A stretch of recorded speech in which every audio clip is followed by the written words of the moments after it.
Hey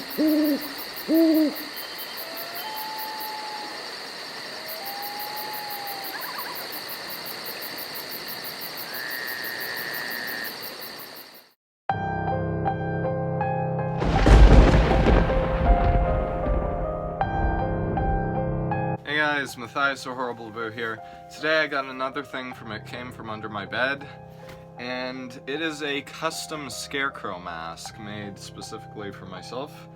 And let's open this thing up. Alright, so it's in some packaging, and I can already, wow.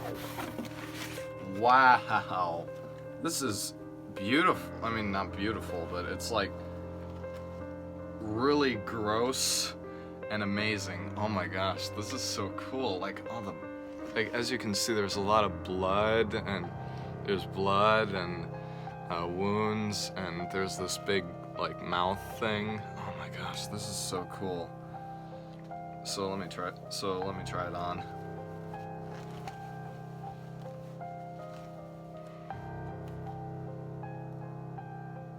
So I'm gonna do some glamour shots, and I'll see you then.